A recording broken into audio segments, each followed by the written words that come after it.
옆사람과 일주일 만에 뵈셨는데 한번 인사 한번 나누시죠. 어떻게 그동안 잘 지내셨습니까?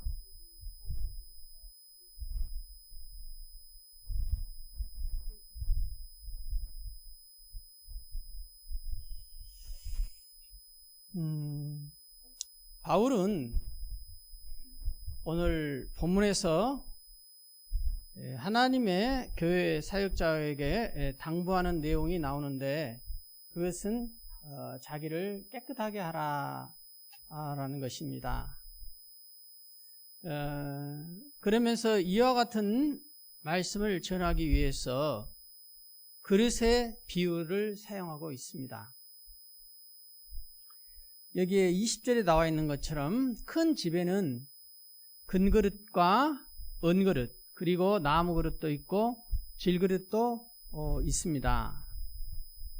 그리고 여기서 큰 집은 교회를 비유적으로 얘기를 합니다.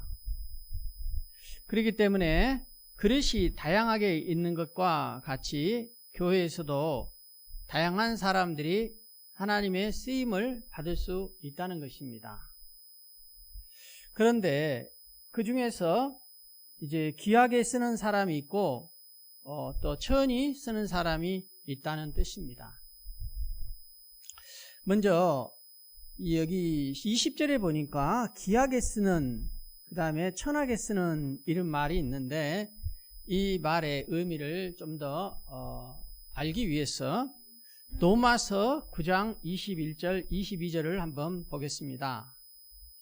거기에 보면은 이 귀히 쓸 그릇, 또 천히 쓸 그릇에 대해서 반복적으로 나와 있는데, 토기장이가, 이 토기장이는 하나님을 말합니다. 비유적으로 토기장이가 진흙 한 덩이를 하나는 귀히 쓸 그릇을, 하나는 천히 쓸 그릇을 만드는 권이 없느냐, 만드는 권한이 없느냐, 이것은 만드는 권한이 있다, 이걸 강조하기 위해서 이와 같이 서리법을 쓰고 있죠. 만일 하나님이 그 진노를 보이시고 그 능력을 알게 하고자 하사 멸하기로 준비된 진노의 그릇을 오래 참으심으로 간영하시고, 이렇게 나와 있는 말씀에서 이 귀히 쓸 그릇, 천히 쓸 그릇이 반복이 되고 있습니다. 그러면은 여기에서 언급된 귀히 쓰는 그릇이란 무엇일까요? 이제 로마서 9장 23절에 보니까 영광 받기로 준비된 긍휼의 그릇, 이런 표현이 나오는데, 그러면은 이 귀히 쓰는 그릇이란 영광 받기로 준비된 긍휼의 그릇을 뜻하고, 또 천히 쓰는 그릇이란 방금 읽었던 요절에서 나온 것처럼 멸하시기로 준비된 진노의 그릇을 뜻하는가?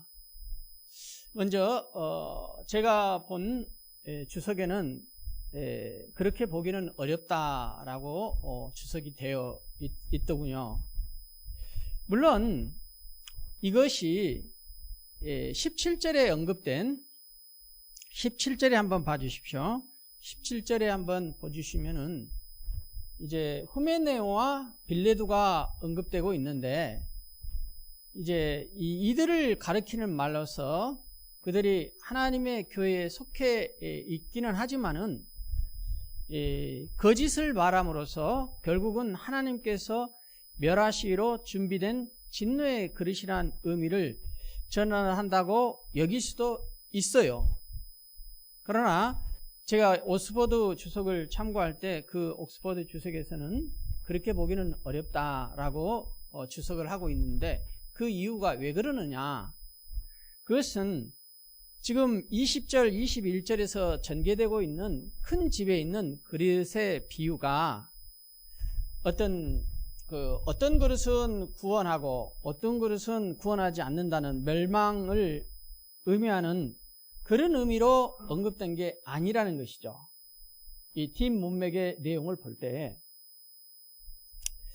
오히려 뒷 문맥의 내용을 보면은 귀하게 쓰이는 것과 천하게 쓰이는 것이라는 그 상대적인 차이를 언급하고 있기 때문에 귀히 또는 천이는 얼마나 귀하게 또는 얼마나 천하게 사용되어지느냐의 문제를 말하고 있다는 것입니다.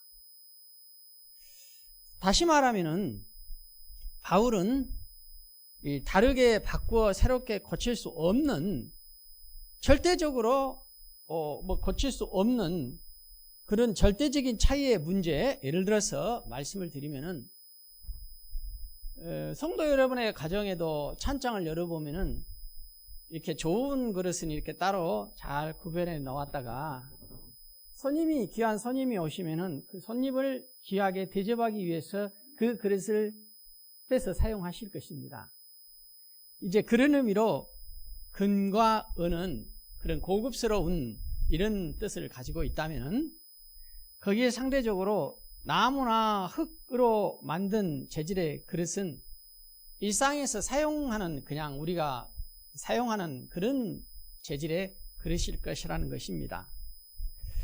그래서 어떤 재질의 그릇으로 만들어졌느냐에 그 금이나 나무, 금, 은으로 만드는 것은 좋은 그릇이고 나무나 흙으로 만들어진 재질의 그릇은 좋지 않은 것이다, 이걸 말하고자 하는 것이 초점이 아니다는 것이죠. 이 비유의 초점이. 오히려 그거보다는 금으로 만들었든지 은이나 나무나 흙으로 만들었던 것인지 그것이 중요한 것이 아니라 상황에 따라서 얼마든지 변화 가능한 상대적인 차이를 이 그릇의 비유를 통해서 말하고자 한다는 것입니다. 다시 말하면 얼마나 정결하느냐, 깨끗하느냐에 따라서 그 그릇의 사용 쓰임새가 귀히 쓰일 수도 있고 천하게 쓰일 수도 있다, 이걸 말하고자 한다는 것입니다.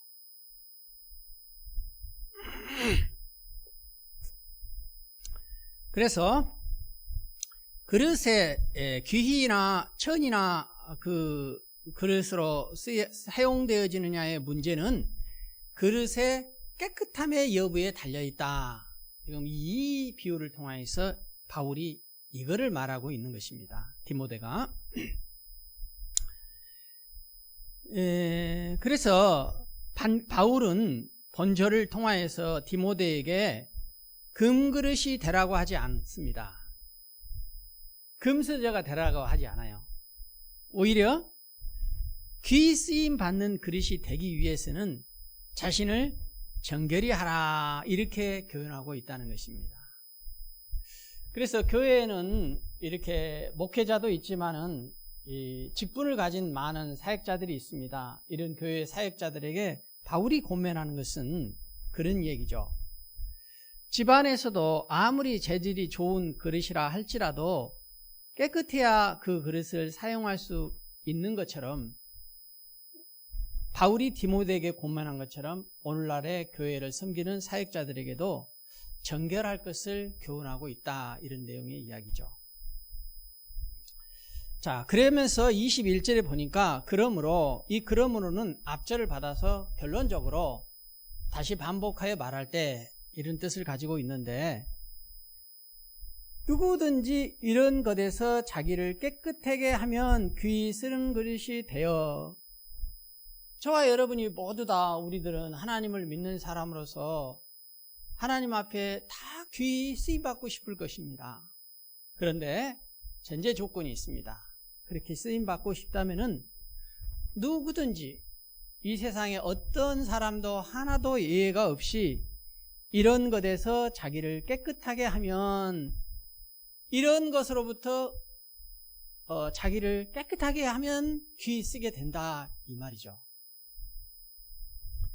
자, 그러면은 이런 것에서라는 뭘 말을 하는지 그거를 보니까 16절부터 18절을 받고 있는데, 그 내용은 이런 내용이 있습니다.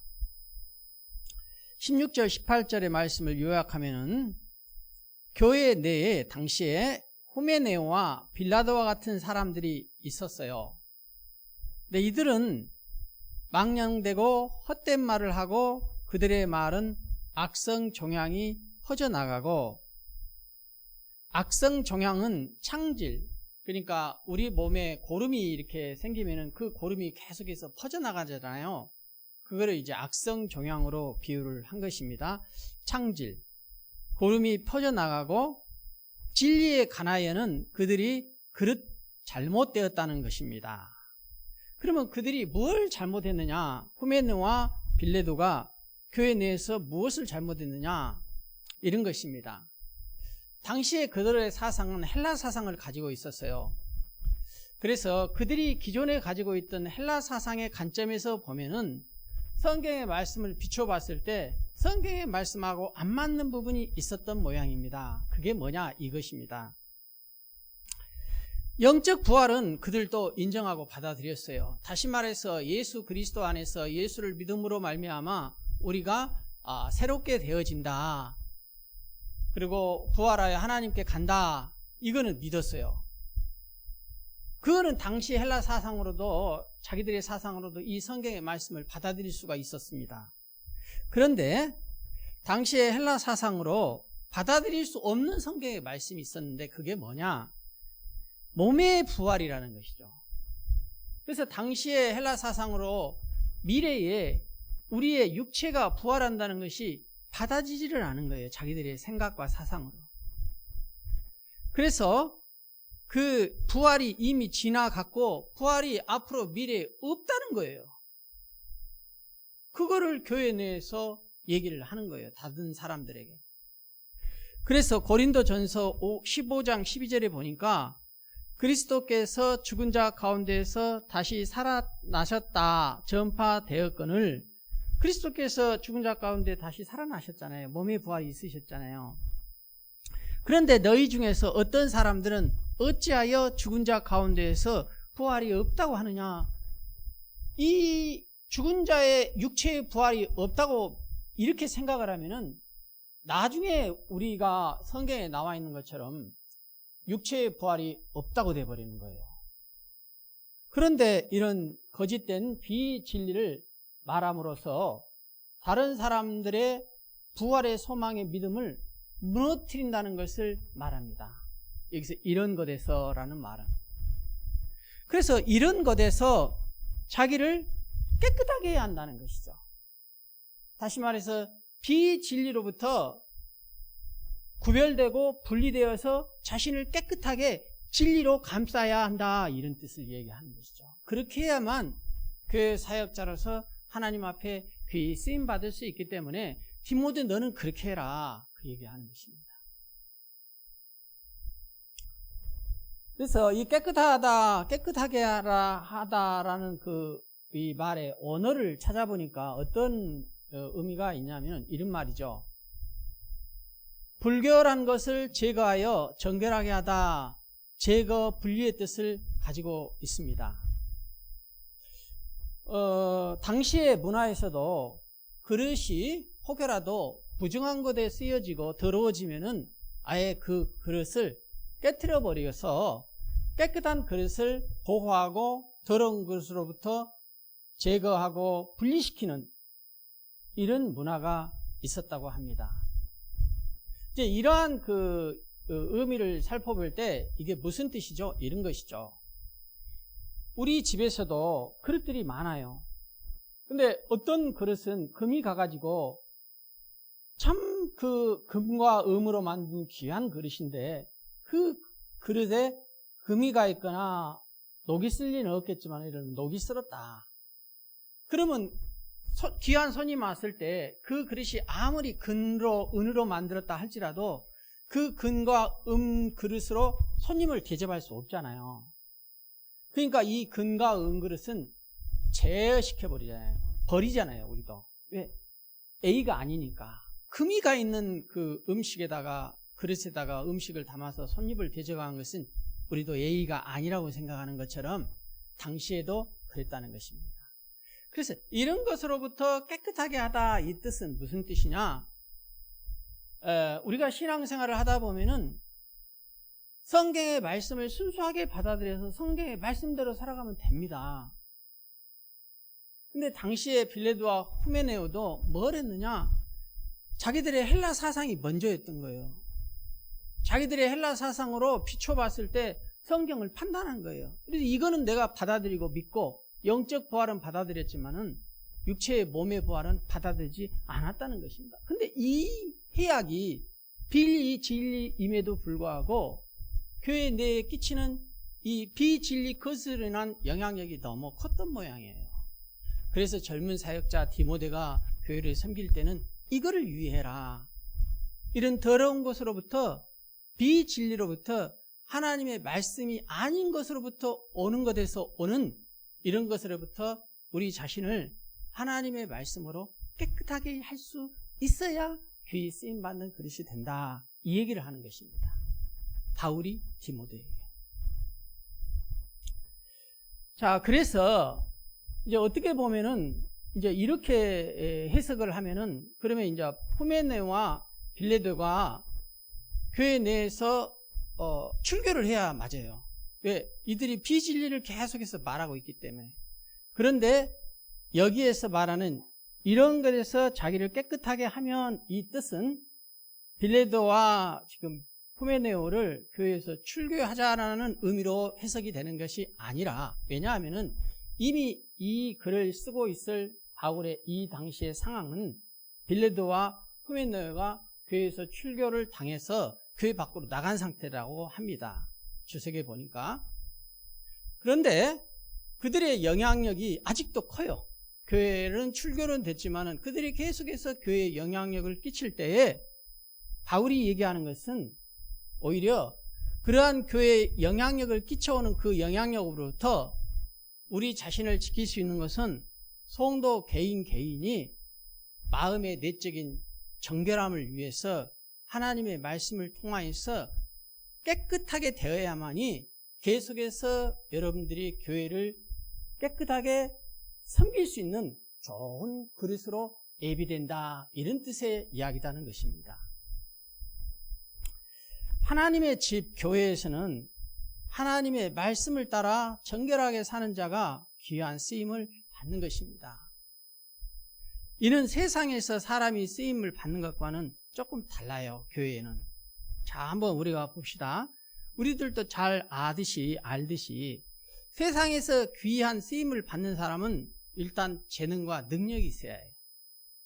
그러니까 정치에서도 보니까 장관이나 어떤 사람들을 발탁해서 쓸 때 이제 그 발탁하는 사람의 기준에 따라 다르지만은 일반적으로 세상은 지금까지 어떤 사람들을 발탁해서 쓰느냐, 재능과 능력을 먼저 본다는 것입니다. 그 사람의 능력과 재능을 보기 때문에 사람들은 다들 제각기 그러한 능력과 재능을 갖추기 위해서 얼마나 많은 공부와 얼마나 많은 경험을 쌓으려고 몸부림치는지를 몰라요. 그것이 세상입니다.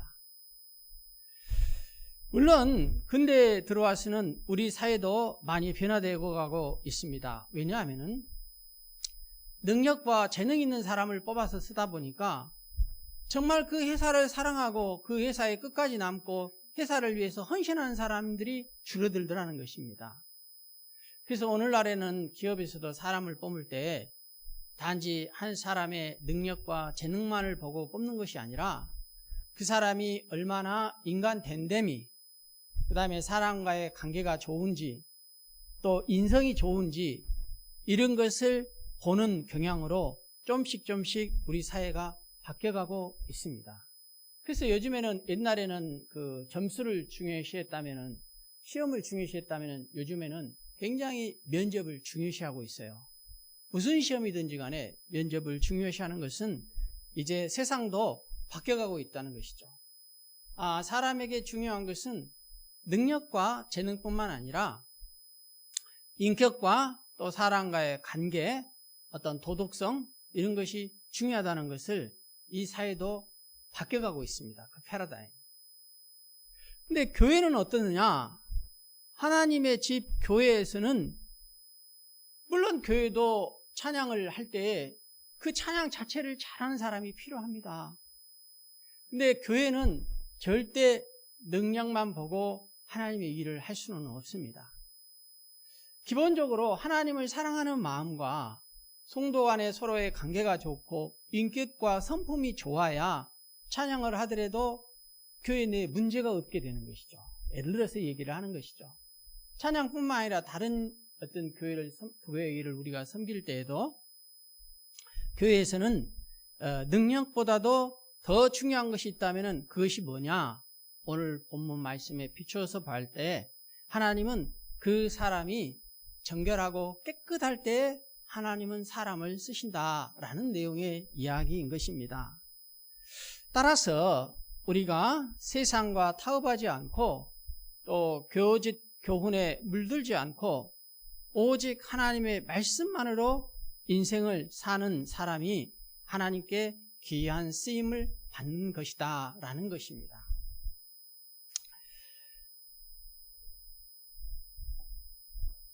저는 지난주부터 백악관을 기도실로 만든 대통령 링컨이라는 책을 이제 이번 주까지 해서 다 읽었습니다.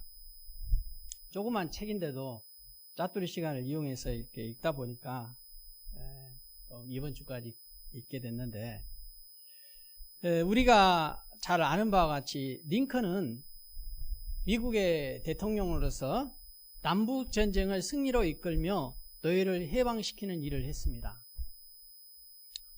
그런 어릴 적 가난한 가정 환경 때문에 정상적인 학교 교육은 딱 9개월밖에 다니지 못했대요. 초등학교 때. 그럼에도 불구하고 독학으로 그는 미국의 변호사가 되었던 것 같습니다. 그리고 26세의 젊은 나이에 미국 주의원에 당선되어 정치에 입문하게 됩니다. 그런데 그는 정치에 입문할 때부터 이 노예 제도의 부당함, 우리가 미국의 노예 제도는 잘 알다시피 미국에는 남부에는 굉장히 많은 목장들이 있었나 봐요.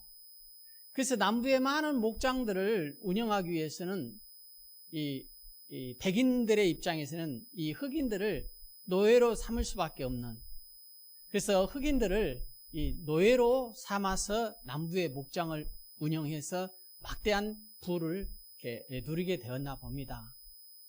그런데 이 노예 제도의 문제에 있어서 미국의 남부 쪽은 노예 제도를 계속 유지해야 한다 이런 입장에 있었고, 이제 북쪽에서는 인권을 강조해서 이 노예 제도는 옳지 않다, 이거 해방해야 한다, 이렇게 미국이 남과 북으로 이렇게 분리되어 있을 때 링컨은 정치에 입문하면서부터 이 노예 제도가 성경의 말씀에 비추어 봤을 때 성경적이지 않다는 것입니다.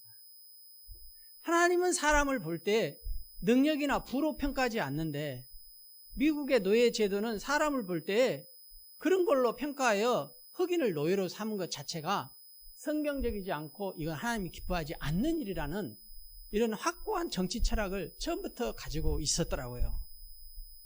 그래서 그때부터 그는 그의 정치 철학을 노예 해방으로 삼고, 그가 나중에 대통령이 되어서도 수많은 남부 사람들의 반대와 정치적인 적들에 의하여서 모함과 사실이 가진 누명을 써가면서도 자신의 신앙 양심에 비추어서 노예를 해방시키는 것이 하나님의 뜻으로 여기고 마침내 노예들을 해방시키는 미국의 역사상 아주 훌륭한 대통령이 되었습니다. 이건 이제 저희들이 다 아는 링컨의 삶이죠. 그러나 이제 제가 주목하고 있는 것은 이 책을 읽으면서 제가 좀 관심이 갔던 부분은 어떤 부분이었냐면은, 정치적으로 훌륭한 성과를 이뤄낸 것만이 아니라 미국인들이 역사에서 가장 존경할 만한 인물을 뽑는 조사에서 1위가 누가 나온지 아십니까? 누가 나왔겠습니까? 1위는 예수님이 나왔습니다. 2위가 누가 나왔겠어요? 나 같으면 알아 맞힐 것 같은데. 링컨이죠. 링컨이니까 내가 지금 얘기를 하는 것이죠. 여러분 생각해 보십시오. 이 미국의 역사 속에서 예수님 다음으로 링컨이라는 이 대통령이 미국인들에게 가장 존경받는 인물이었다는 것입니다. 이것은 꼭 링컨이 정치적인 능력만으로 봤을 때 그 정치적인 능력이 훌륭해서 링컨이 2위로 뽑혔을까요? 저는 그러지 않은 것 같아요.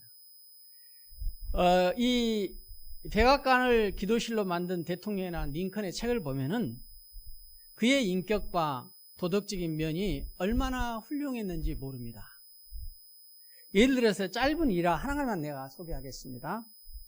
전쟁에서 자기 부하 장군이 있었어요. 근데 이 1863년 7월 1일부터 4일간 미국의 펜실버니아 주의 게티스버그 지역에서 남군과 북군이 가장 치열하게 전투를 했대요. 미국 남북전쟁 동안에. 그런데 그 과정에서 무슨 일이 일어났냐면은 이 남쪽에 이 전세가 분리해서 북쪽에 그 장군, 다시 말하면 링컨의 부하 사령관이 남쪽의 이 병사들을 이렇게 전승해서 이기고 이렇게 승세가 더 이렇게 셌어요. 근데 마치 비가 폭우가 엄청나게 온 거예요. 그런데 뒤에는 이 평소 같으면 그 강을 건널 수가 있는데 폭우가 너무 세니까 강이 범람해가지고 그 강을 뒤로 후퇴할 수가 없는 거예요. 그런데 이 북군의 이 사령관과 북군이 전세가 계속해서 남군을 이렇게 몰아가고 있는 상황이었기 때문에, 이기고 있는 상황이었기 때문에 이 소식을 듣고 링컨이 전보를 쳤어요. 왜? 링컨은 백악관에서 매일 밤 기도할 때 하나님께 이렇게 기도를 하더라고요. 하나님이여, 이 노예 해방은 반드시 해야 하겠는데 남부가 반대하니까 어쩔 수 없는 미국의 분열이 생기고 남쪽과 북쪽이 싸울 수밖에 없는데 수많은 젊은이들이 너무 안타깝게 불쌍하게 죽어가고 있습니다. 하나님, 이 전쟁이 빨리 종식되게 해주세요. 그래서 이 젊은이들이 하루빨리 이렇게 안전하게 살아갈 수 있도록 은혜를 베풀어 달라고 이렇게 링컨은 기도를 해왔기 때문에 이런 상황이 되면 빨리 전쟁을 종식시키고자 하는 것이 대통령 리더의 마음이 아니겠습니까? 그래서 전보를 친 거예요. 자기 부하 사령관에게. 근데 이 부하 사령관은 빨리 전세를 몰아서 그거를 몰아가지고 승리를 해야 할 거 아니겠어요? 이런 상황이다 보면은. 이걸 승세를 못 잡으면은 남북전쟁이 더 길어질 텐데. 그런데 이 부하 장군이 어떻게 했느냐? 자기 예하 부대 모든 또 부하들을 모아놓고 회의를 하고 있는 거예요. 이러다가 늦어져가지고 비가 멎어버린 것입니다. 그래서 남부 사람들이 다 강물을 넘어서 도망가 버린 거예요. 그래서 그 뒤로 이 남북전쟁은 더 길어지게 된 것입니다. 여러분, 이럴 때 여러분 같으면 링컨이라면 어떻겠습니까? 이 부하 장군을 해임을 시키든지 아마 사형을 시켜도 모자랄 만큼 감정이 복받쳤을 거예요. 저도 그랬을 것 같아요. 근데 링컨은 편지를 쓴 것입니다. 그 부하 장군에게 편지를 쓰면서 엄청나게 그 분노하고 감정이 섞인 자신의 편지를 썼는데 이 편지를 링컨이 보내지를 않는 거예요. 그 장군에게. 그리고 자기 책상 서랍에다가 묻어 놓는 것입니다. 근데 나중에 링컨이 죽고 나고 봤더니 이 편지가 나중에 후대에 발견이 된 거예요. 아, 그때 링컨이 굉장히 속상했구나. 근데 전쟁에서 싸우고 있는 부하와 병사들을 생각하면은 그 편지를 차마 못 보낸 거예요. 그들도 잘하려고 했겠지. 그러나 하다 보니까 나쁜 결과가 났는데 대통령이 내가 이런 편지를 쓰면은 얼마나 더 사기가 떨어질까 이걸 생각한 거예요. 그리고 그 편지를 그냥 자신의 책상 서랍에다 넣어놨는데 자신이 죽고 난 뒤에 후대가 이걸 발견하면서 아, 링컨 대통령이 감정으로 쓴 편지는 보내지 않았구나. 우리가 차분할 때, 사랑이 있을 때 이성적으로 쓴 편지는 사람의 마음을 바꿀 수가 있는 것 같아요. 근데 자신이 감정이 북박쳐서 흥분된 상태에서 쓴 편지는 다른 사람을 바꿀 수도 없고 좋은 결과를 낳지 않는다는 것을 링컨은 알고 오히려 자신의 감정을 그렇게 절제했다는 것입니다. 그리고 또 지난번에 말씀을 통해서 이미 말씀을 드렸지만은 이 정적, 가장 자기의 원수인 정치적인 원수를 한 나라의 국방부 장관이면은 가장 중요한 자리 중에 하나입니다. 그런데 국방부 장관의 그 가장 정치적인 원수를 앉힘으로써 나중에 링컨이 죽고 났을 때 그 국방부 장관, 링컨의 가장 원수였던 그 사람에 의해서 나온 말이 링컨은 정말 훌륭한 사람이었다. 이렇게 고백을 했다는 것입니다. 원수까지도 예수님의 삶처럼 여러분 그런 것 같아요. 신앙은 우리가 말로 하고 기도하는 것은 쉬운 것 같아요. 저를 포함해서. 그러나 예수님처럼 그렇게 살아가는 것은 별개의 문제인 거예요. 그러나 링컨은 비록 한 나라의 미국의 대통령이었지만은 그는 예수님처럼 그와 같은 삶을 원수까지도 사랑하고자 삶을 살았다는 것이 아마 미국인들에게 오늘날까지도 가장 존경받는 인물 중에 하나로 꼽히지 않았겠는가 생각을 해보게 됩니다. 그래서 링컨은 그의 삶에서 인격과 이런 도덕적인 자질까지 갖추었던 대통령이었다. 사도행전 13장 22절에 보니까 내가 이새의 아들 다윗을 만나니 내 마음에 합한 사람이라 내 뜻을 다 이루게 하리라. 이런 말씀처럼 링컨은 먼저 하나님의 마음에 합한 것이죠. 이 노예들을 해방시켜야겠다는 것이 하나님의 마음에 합했고 21절에 오늘 본문의 21절도 이렇게 깨끗한 자는 주인의 쓰심에 합당하며 모든 선한 일에 준비함이 되리라 라고 나와 있어요. 링컨은 하나님의 뜻을 이루는데 하나님의 쓰시기에 준비된 귀히 쓴 그릇이었던 것입니다. 이 책을 읽으면서 저는 다시 한번 생각을 해봤습니다. 링컨은 어떻게 이와 같이 훌륭한 사람이 되었는가? 내가 스스로 질문하면서 이 책에서 그 답을 찾아봤어요. 이 책의 내용에 따르면은 그는 어릴 적부터 어머니의 훌륭한 신앙 교육을 받았다고 했습니다. 비록 가정 형편은 어려웠지만은 그의 어머니는 링컨을 키울 때 틈만 나면은 성경의 이야기, 아브라함, 그러니까 우리 재민이, 재훈이 이렇게 어렸을 때부터 링컨의 어머니가 아브라함 얘기도 들려주고 이삭의 얘기도 들려주고 야곱, 다니엘, 엘리야 얘기를 들려주면서 하나님의 말씀대로 살 수 있도록 순수한 신앙교육을 어렸을 때부터 한 것이다 이 말입니다. 그 어렸을 때 말씀을 가르쳐주면 순수하게 다 받아들여요. 그 마음밭이 순수하기 때문에. 근데 우리가 이렇게 나이가 들어서 신앙을 갖고 나이가 들어서 하나님의 말씀에 순종하고 하나님 뜻대로 살아간다는 것이 여간 어려운 일이 아닙니다. 왜냐?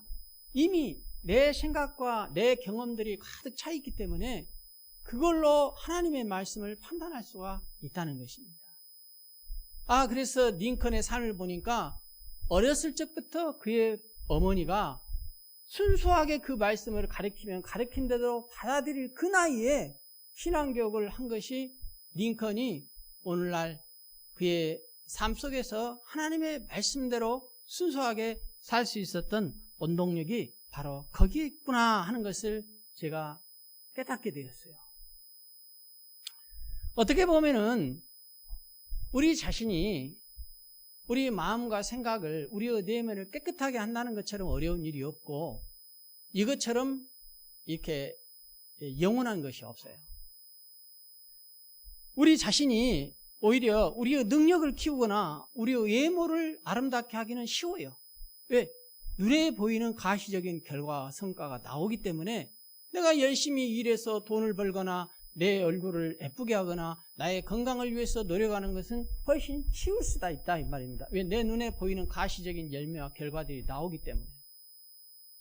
그러나 우리 모두가 우리 자신의 생각과 마음을 하나님 앞에 정결하게 하고 어찌됐든 하나님이 부르시는 그날까지 그 하나님의 말씀에 순수하게 그 말씀을 순수하게 받아들이고 그 말씀대로 살아보고자 하는 우리의 내면의 정결함, 깨끗함, 그 거룩함, 이것이 사실은 더 영원한 것이고 하나님 앞에 우리가 섰을 때 이걸 가지고 심판받을 텐데 우리들은 이거를 잘 못한 것 같아요.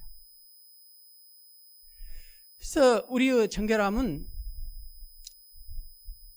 때문에 우리 성도님들도 말씀과 또 기도로서 더욱 우리들의 내면에 또 마음의 내면을 깨끗하게 하여 하나님 앞에 귀히 쓰임받는 성도님들이 되시기를 진심으로 축복합니다. 아멘.